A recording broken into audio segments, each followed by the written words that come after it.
passant cette présentation, pourquoi est-ce qu'on avait pris le challenge, ou on avait pris le risque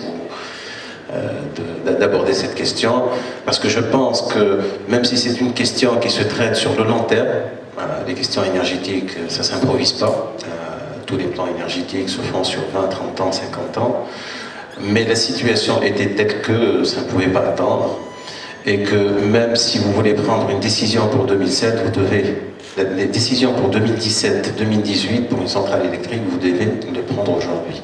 Et vous ne pouvez pas prendre une décision pareille sans avoir une vision claire. Donc la question de la vision s'est imposée pour prendre des décisions, même si on est sur une courte durée, même si on est de passage, mais c'est des décisions de long terme. Et puis quand vous regardez le budget de l'État, les finances de l'État, vous comprenez tout de suite qu'il y a un bug majeur qu'il faut corriger. Et si on commence par le corriger aujourd'hui, ça risque d'être tard, il risque de nous rattraper. Si on n'ira pas le chercher, on est sûr qu'il viendra nous chercher bientôt. Donc, même si la période est courte, double obligation pour aborder cette question. Effectivement, on aurait pu faire l'économie, ça aurait été plus confortable, mais moins intéressant aussi. On voit que ça ne s'arrange pas, en fait, hein, ça s'accélère vers la fin. Cette année, on sera à 2,4 millions de têtes de déficit, ce qui est énorme. Donc on est passé d'un état excédentaire à un état déficitaire, et on n'a pas fait réellement en fait, grand-chose pour essayer de s'en sortir. Et vous allez voir pour la subvention, comment les choses se passent aussi, c'est encore beaucoup plus amplifié. Et là, c'est pour vous dire que la tendance continue à se creuser sur les 9 mois de 2013. On a des ressources qui baissent. Et ici, essentiellement, en fait, cette baisse de moins 7%, ça s'explique en partie, en majeure partie, par la baisse des redevances du gaz algérien. Parce que tout simplement, il y a moins de gaz qui transite dans le pipe de l'Algérie vers l'Europe pour deux raisons. La première, c'est la crise économique en Europe. Et la deuxième, c'est que l'Europe se diversifie, ils ont le gaz sibérien, ils font jouer la concurrence. Et tout ça fait qu'il y a 40% de gaz en moins qui passe dans le pipe algérien. La demande nationale n'arrête pas en fait d'augmenter, et donc on a un déficit qui se creuse. Je vous disais le nombre de 2,4, mais sur les 10 premiers mois, on a dépassé le déficit de 2012 déjà. L'évolution de la consommation d'énergie primaire, ce que vous voyez en bleu, c'est le pétrole et le gaz naturel. Vous voyez en fait, hein, vous allez le voir ici en termes de proportion. Donc, on était en 1990. Il faut revenir. Bon, bref, quand vous regardez ici, le pétrole, en fait, hein, avant représentait 71% début des années 90 de la consommation d'énergie. Maintenant, c'est 45% et c'est le gaz qui prend le dessus. L'évolution de la consommation, donc comme vous voyez, on a un mix énergétique qui est basé sur le pétrole et le gaz naturel essentiellement. On n'a pas autre chose de significatif. La consommation des produits pétroliers, on a 39% de gasoil, 40% d'essence et 21% de GPL. Et puis le taux de couverture, c'est 40%. Donc on importe 60%. 60% de nos besoins sont importés aujourd'hui. Et vous allez voir que ça ne va pas s'arranger dans l'avenir. La production du gaz naturel en Tunisie, on produit, en 2012, on a produit 2,8 millions de TEP et on a consommé pour 5,4. 47% de gaz algérien. Les 16% que vous voyez ici, c'est le forfait fiscal ou la redevance, et ça, c'était en 2012. Ce qu'il faut savoir, c'est qu'en 2013, et c'est ce que je vous disais, ça a baissé de 40%. Donc la situation est encore moins bonne. Donc nous importons aujourd'hui la moitié de ce que nous consommons en gaz. Bon, on ne va pas rentrer dans les généralités, les enjeux, bien sûr, il y a un enjeu majeur aujourd'hui, et c'est vraiment une difficulté à laquelle il faut qu'on s'attaque aussi bien. On parle de sous, mais il faut parler aussi en termes d'enjeux stratégiques. On a une seule source d'approvisionnement en gaz aujourd'hui. Et je pense qu'on est en forte dépendance, et c'est notre sécurité énergétique qui en dépend. Vous savez, tout peut arriver, y compris un attentat, et puis on est mal. Là, on ne parle plus de prix, on parle d'approvisionnement, tout simplement, d'arrêter une partie du dispositif en fait, économique ou autre. Bon, les enjeux économiques avec l'évolution de la subvention et puis les enjeux environnementaux. Alors, j'aime bien cette courbe, ça va vous résumer les situations réellement. Cette courbe, alors comment, je ne sais pas si le curseur se voit. Bon. La courbe rouge, c'est l'évolution de la consommation en gaz naturel.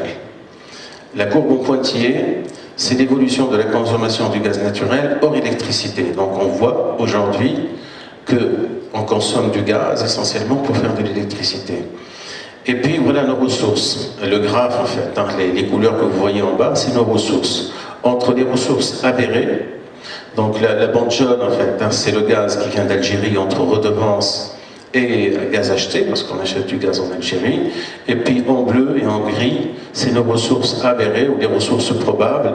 Et vous voyez que même quand vous regardez le gris, à terme, même avec le probable, en fait, on n'arrive pas à compenser, et que à partir de 2020, on va rentrer dans un problème encore beaucoup plus sévère, d'où cette vision en fait indispensable, une réflexion stratégique indispensable aujourd'hui. On doit prendre des décisions pour 2017-2018, mais on doit engager une réflexion profonde pour préparer 2020 et après, et les choses, vous voyez, ne s'arrangent pas. Bon. Déclin de nos ressources. Là, c'est en pétrole, pareil.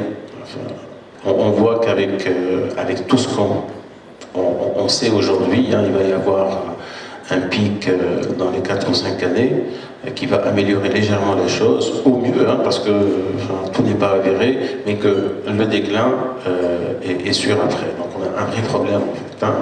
Le problème énergétique va s'aggraver. Donc les principaux axes de la stratégie, donc le développement des infrastructures énergétiques, on va continuer à développer les infrastructures, le pipe du gaz, le pipe du sud, en fait, on fait partie pour essayer de collecter tout ce qui se trouve en fait comme gisement, même si c'est de taille modérée, et on va continuer la prospection. Le renforcement de l'efficacité énergétique, ça c'est un axe très fort, il faut réellement qu'on travaille sur l'efficacité énergétique.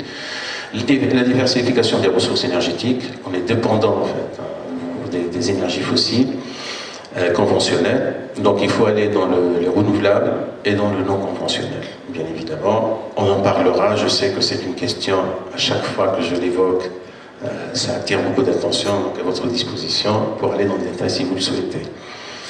Et le renforcement des interconnexions avec le pays du Maghreb, mais aussi avec la Méditerranée, ça aussi c'est très important pour 2 raisons.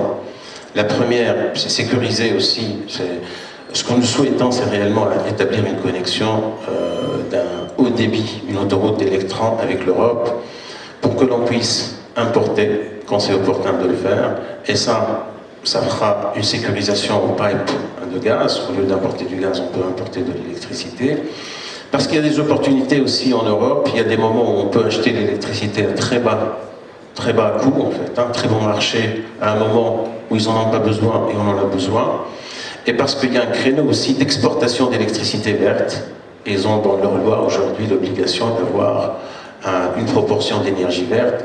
Donc une telle autoroute, ça nous permet beaucoup de choses. Tout d'abord, importer et puis exporter, donc des échanges. Et ça, réellement, il faut qu'on prépare un projet structurant de ce côté-là, c'est très important. Et puis la connexion avec les pays voisins, on l'a essayé cet été, ça a très bien marché, ça nous a permis de prendre quelques kilowattheures au moment du pic. Par exemple, avec la Libye, leur besoin c'est plutôt en été le soir, et notre besoin c'est aller dans une plage large entre 11h et 4h. Donc ça nous a permis d'échanger, de leur donner le soir et de prendre dans la journée. Et ça c'est très important parce que le coût du pic, le coût du kilowattheure pic, en fait, hein, il est 2-3 fois, parfois beaucoup plus cher que le coût moyen du kilowattheure. Donc voilà les principaux axes. Bon, là, je ne vais pas rentrer dans le détail de ce graphe, c'est tout simplement pour la question du gaz naturel, où il y a plusieurs hypothèses. Vous avez vu, en fait, hein, qu'on va être dans un déficit qui se creuse. Et c'est tout de suite, je peux tout de suite aborder peut-être la question du gaz de schiste, parce que quand on voit cette situation, ben, il nous faut de l'énergie. Il nous faut de l'énergie, ou on va continuer continuer, c'est ce que vous voyez dans la branche du dessus, continuer à importer. Là, il faut avoir quand même les reins financiers très solides pour importer, assurer aussi la sécurisation. Mais je pense que ça pèsera lourd aussi sur notre effort de développement et on n'aura pas le moyen. Mais ça peut être une décision. Et sinon, ben, c'est de se lancer dans le non conventionnel. Le non conventionnel, où on décide d'y aller, et là, et on trouve que... Parce qu'il y a des indices aujourd'hui, hein, rien n'est avéré. Si on confirme ces indices-là, ça peut être en fait une solution pour, on estime aujourd'hui, à quelque chose proche du siècle, entre 50 ans et 100 ans de réserve, de besoins pour couvrir nos besoins en gaz. Ou on n'en trouve pas, et puis la question est réglée, on n'a même pas tranché ou à décider, ou on décide de ne pas y aller aussi. Hein. Ça peut être une décision délibérée de ne pas y aller parce qu'on considère qu'il y a beaucoup de risques et qu'on ne veut pas y aller et qu'on veut plutôt payer du gaz importé que d'extraire du gaz de schiste. Donc dans les deux options, dans le cas du négatif, là on n'aura pas beaucoup de choix. C'est d'aller réellement vers le charbon. C'est peut-être d'aller vers le charbon ou le nucléaire. Le charbon, c'est une autre question, parce qu'il faut avoir l'infrastructure. Il y a la question environnementale aussi, hein, de pollution. Et puis il y a une autre question toute bête, c'est qu'on ne trouvera pas grand monde pour nous financer nos projets de charbon. Parce qu'une banque comme la BU ne finance plus le charbon. Dans le charbon, c'est rare en fait, de trouver des gens pour le financer, et puis c'est des infrastructures qui sont lourdes. Donc aujourd'hui, on n'a pas beaucoup de choix. Ou réellement, on décide de payer la facture et de choisir la nature de combustible qu'on veut avoir. Et c'est des décisions qu'on doit prendre là, maintenant. Parce que est-ce que la centrale qu'on va installer en 2018, ça sera une centrale à gaz ou une centrale à charbon? Et la décision doit se prendre en 2014. Et pour faire ça, on aurait aimé avancer sur la prospection en fait, hein, du non conventionnel. Et pour le non conventionnel, pour peut-être clore la première partie, parce que je sais qu'il y aura des questions qui vont revenir, notre position aussi aujourd'hui sur le non conventionnel, elle est très claire. Nous avons un besoin criant en fait d'énergie et de gaz. Il y a des indices comme quoi on a du gaz et de l'huile aussi non conventionnelle. Notre choix, c'est d'aller dans la prospection et puis de recenser tous les risques. Et de décomposer ça en étapes, et de ne franchir, de ne passer d'une étape à l'autre qu'en couvrant l'ensemble des risques. Et de travailler avec des partenaires sérieux, qui ont le sens du risque, qui ne veulent pas prendre de risques, parce que c'est du risque pour nous, mais pour eux aussi, des grandes compagnies, et aller sereinement. On a fait le choix de ne pas forcer un peu la chose, bien que la vision pour nous est très claire. Pourquoi? Parce que c'est un projet qui va prendre du temps, c'est un projet qui était sujet à beaucoup de polémiques, dans un environnement aussi qui est un peu tendu. Et on a préféré lancer un débat national sur la question énergétique, y compris sur le gaz de schiste. Et là, il y a une équipe, une task force qui a déjà visité 20 gouvernorats, avec des experts, des locaux. Ils vont finir sous quelques semaines en fait hein, l'ensemble du tour. Et puis essayer d'aborder cette question et voir la réaction des gens, sensibiliser aussi parce qu'il y a beaucoup d'intox sur la question, et puis voir tous les experts, les pour et les contre, et établir réellement, recenser tous ces risques-là, et attendre un moment de sérénité pour pouvoir en parler d'une manière rationnelle et dépassionnée. Mais ce que nous proposons, la décision, elle n'est pas prise pour aller explorer aujourd'hui, et tout ce que vous entendez sur les puits qui font du séisme, ou les forages qui font du séisme, je peux vous raconter une anecdote, hein. Pardon? Oui, pour meubler. Non, attendez, c'est plus grave que ça. J'ai un ami ingénieur d'une grande valeur, en fait, hein, qui a très bien réussi. Il est de Monastir. Quand il y a eu des secousses à la 3e, il m'a appelé pour me dire, mais c'est quoi cette histoire de gaz de schiste? Apparemment c'est sérieux. Je lui dis, non, cette secousse est légère parce qu'on y a pensé. Mais le jour où on va commencer la forêt, on va noyer Monastir. Vous voyez, mais c'est un anti-gouvernement, donc il était plus en fait, hein, c'est une action qui vient du gouvernement, c'est certainement mauvaise, il a oublié son côté ingénieur. Donc c'est pour vous dire à quel point la question est passionnée. Et un projet comme ça ne peut pas se faire, en fait. Il faut que ça se fasse, en fait, sereinement. Parce que réellement, c'est des décisions qui sont graves, importantes pour l'avenir du pays. Et il faut qu'on les sorte de cette querelle et qu'on les traite d'une manière beaucoup plus apaisée, beaucoup plus sereine. Mais moi je propose quand même d'y aller au moins vers la prospection, c'est de savoir si on en a ou on n'en a pas. Parce que demain, on fait la première phase et on découvre qu'on n'en a pas. C'est déjà assez important, on sait ce qu'il nous reste à prendre comme décision. Si on en découvre et qu'on juge que pour telle ou telle raison, en fait, il y a un risque sur l'environnement ou que la technologie qui est utilisée aujourd'hui n'est pas suffisamment efficace en termes de consommation d'eau, eh bien, on peut patienter, on peut lancer la recherche, on peut s'intéresser, on peut envoyer des ingénieurs se former là où il le faut, on peut aller chercher des compagnies qui peuvent couvrir ce risque-là, mais la donne changera en fonction de la réponse qu'on apportera. Mais rester et faire le choix de l'aveuglement, je le dis tel que je le pense en fait, je pense que c'est pas très rationnel et c'est pas responsable vis-à-vis du pays, vis-à-vis de la difficulté que je vous expose depuis tout à l'heure. Bon, l'évolution de la demande d'énergie, bon, enfin, on a vu avec le gaz, donc là c'est pour parler de l'efficacité énergétique. Donc réellement, on peut, ce que vous voyez en fait, la courbe du haut, c'est si on continue à consommer de la manière avec laquelle on a toujours consommé, on va arriver à un besoin en 2030 de l'ordre de 19 millions de TEP, mais avec les actions d'efficacité énergétique, on peut réduire de 16 millions de TEP sur la période. Donc on a parlé de différents axes. Donc je vous ai parlé de l'exploration non conventionnelle, je vous ai parlé de l'efficacité énergétique. Là, je vais vous parler des énergies renouvelables. Là aussi, c'est une question.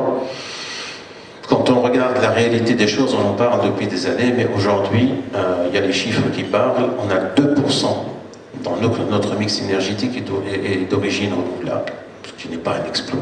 Réellement, 2%, c'est rien. Et 2%, c'est essentiellement, la majeure partie, c'est la STEC qui s'est lancée dans un projet d'éolien. Pour le reste, c'est marginal.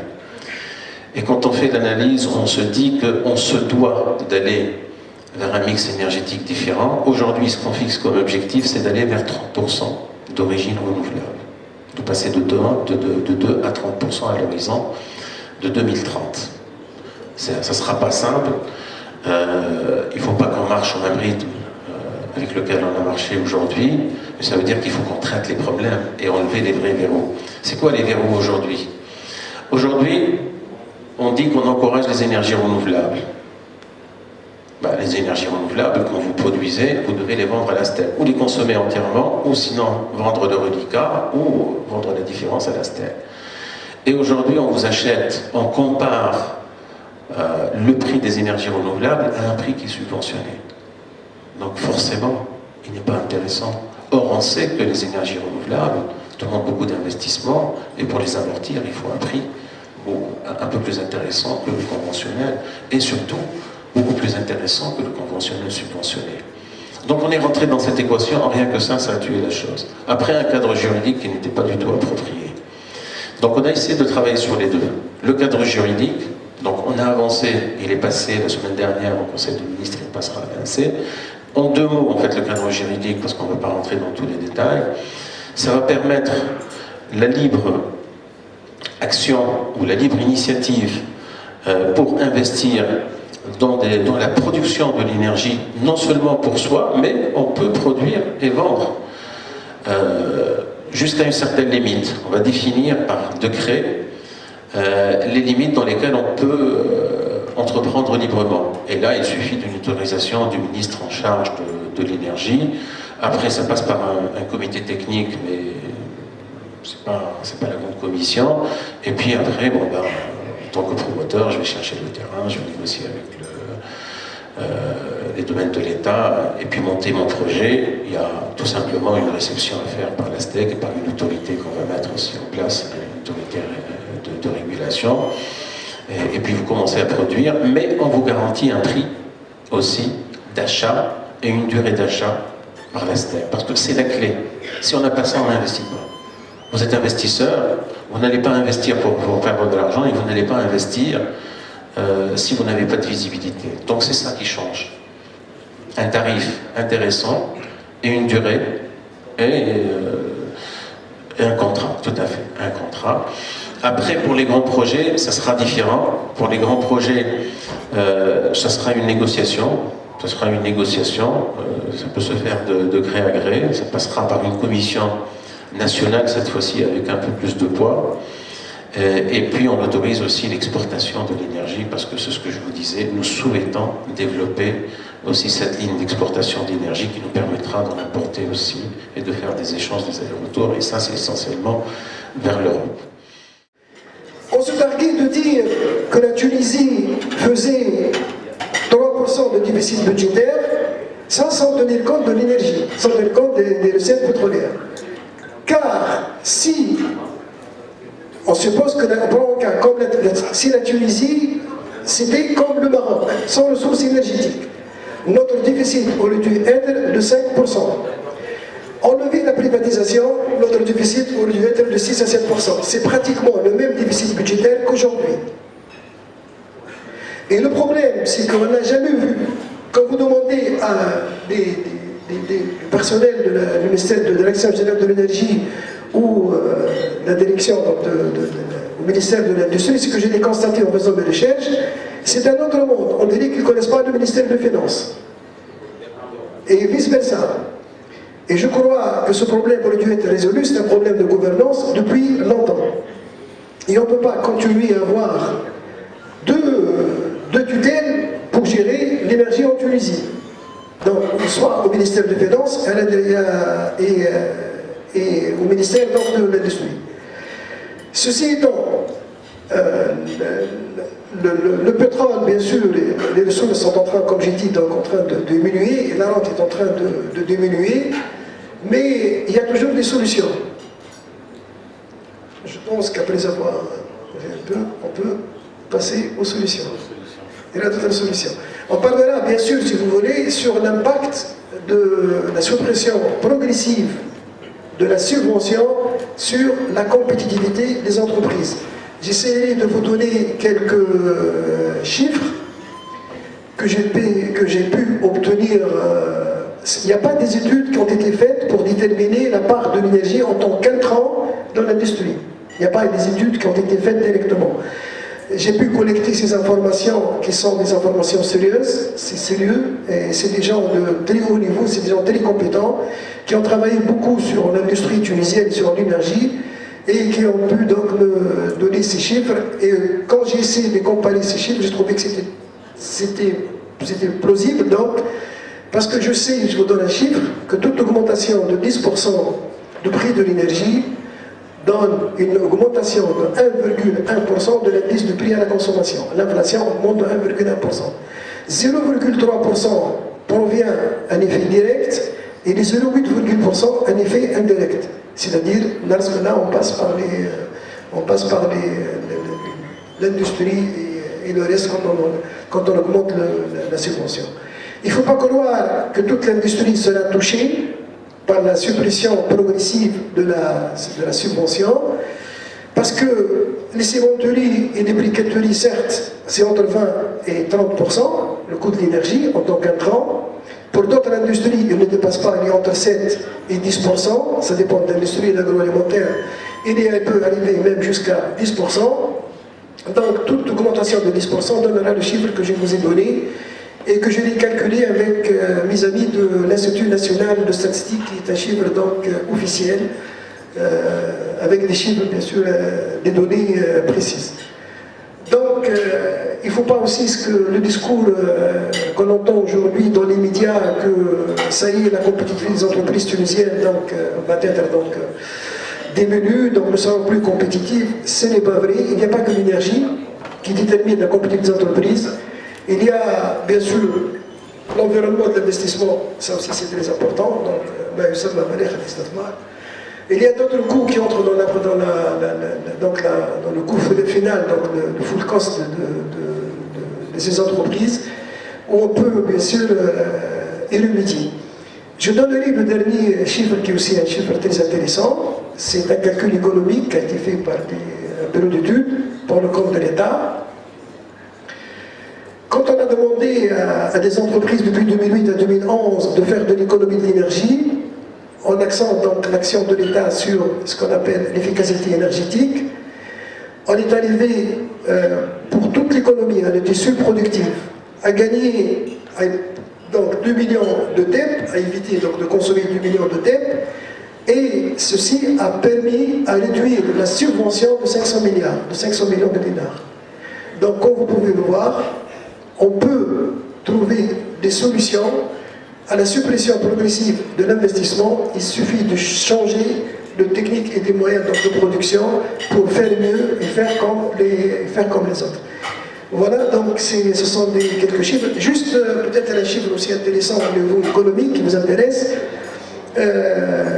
Pour les ménages, les dépenses énergétiques ne représentent que 7%. علاش اخترنا ليشيونس نتاع 2030؟ لانه في الانرجي استراتيجيه ما تعملش على عام وعلى اثنين. احنا لي ديسيزيون اللي ناخذوهم اليوم على سنترال الكتريك بور سو 2018، دونك وقت اللي نحبوا نعملوا اون فيزيون استراتيجيك اقل حاجه يلزم 20 عام، دونك اون شوازي لوريزون 2030. يعني احنا في حوار تلاقينا معاهم عديد المرات وتحاورنا عطونا مقترحاتهم واحنا باش نردوا عليهم مقترحات اخرى. وان شاء الله مع الاليات اللي حطيناها باش تمكنهم من تقليص الفاتوره في الانرجي. الاليات هي كثيره. اول حاجه تمكينهم من الاستثمار واعانتهم على الاستثمار في الطاقات المتجدده، تمكينهم واعانتهم في الاستثمار في الافيكاسيتي انرجيتيك، المردوديه الطاقيه، في الكوجينيراسيون، في البيوماس، في عديد المجالات. يعني كل ما هي عمل يمكنهم باش يقلصوا من كلفة سعر الطاقة في منتوجهم باش نمكنهم من الاستثمار فيه وباش نعاونهم في الاستثمار فيه.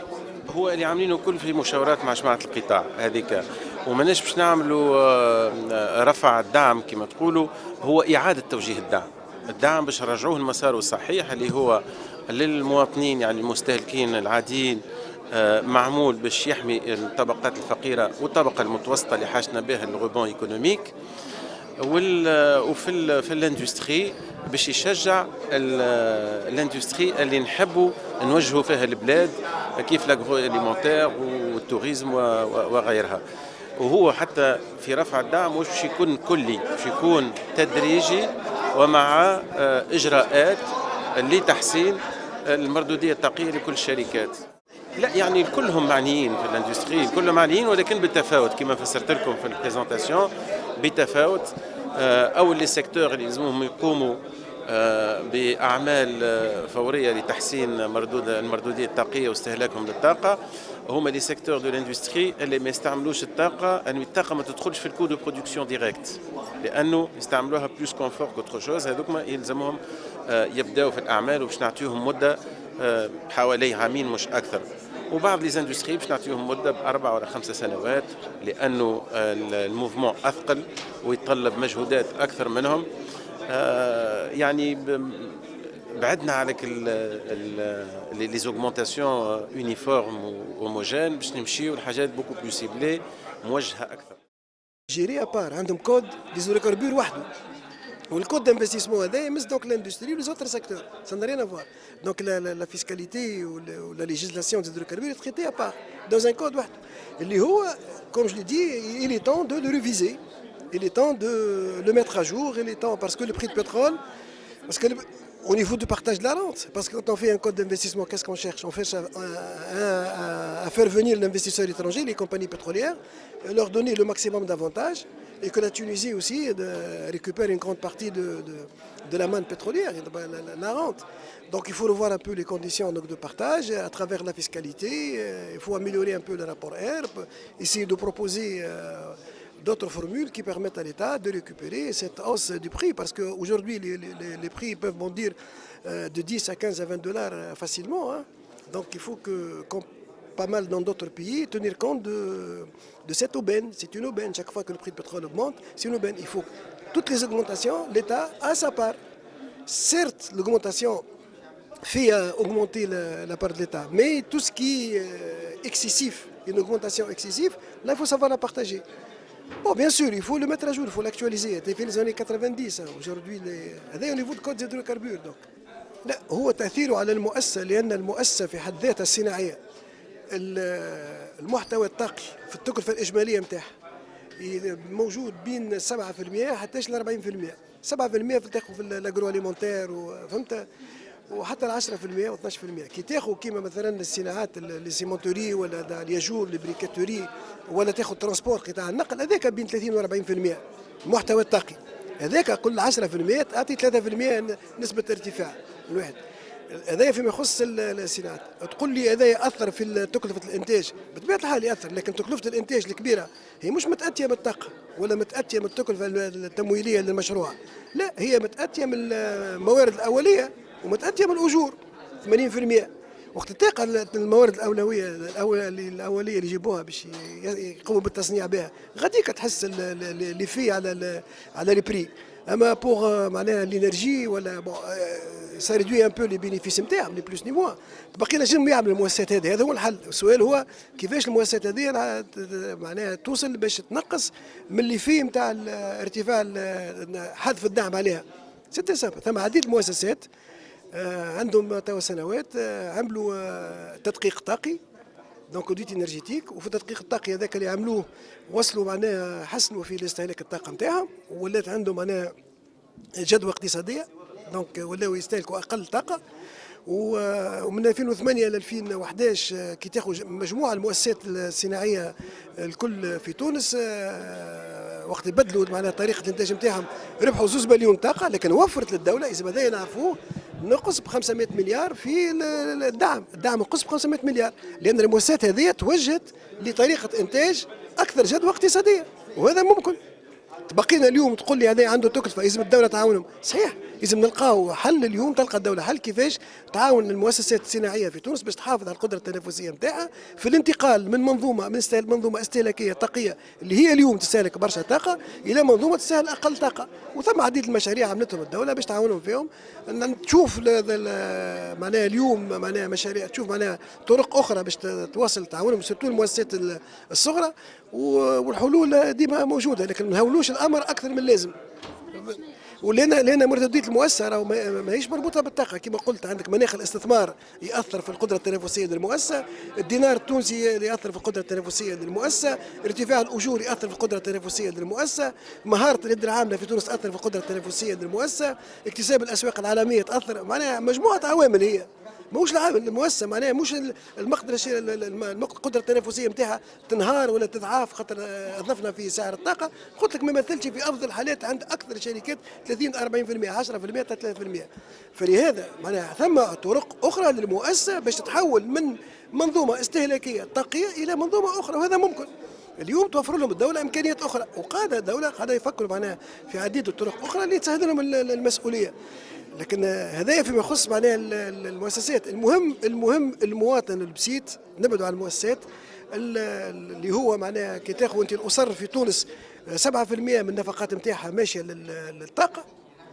هذوما لازم نحميهم، على خاطر معناها 10% كما قلت لك تزيدوا في اسعار الطاقه، مثلا في اسعار الغاز ولا دبوس الغاز ولا ليسونس ولا البترول لامبون هذاك اللي يسخنوا به، كي تزيدوا مثلا هذاك 10% تعطي ارتفاع ب 1.1%، تزيد على التضخم المالي، وذاك ياثر في القدره التنافسيه نتاعو. وبالخصوص 38% هما السميقار، اللي الزوالي احنا نقولوا سميقار، هذاك مثل 38% من الطبقه الوسطى، هذاك لازم تحافظ عليه.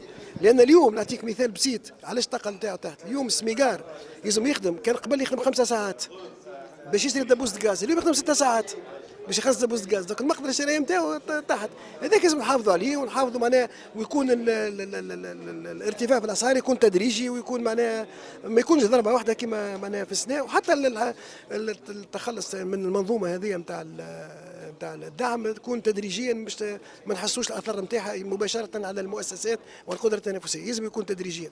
وكيما قال لك سيد الوزير اليوم 650 مليون العام الجاي تربحهم الدوله، ما تنساش راهو كي تربح الدوله 650 مليون هما مشاريع اضافيه في الجهات.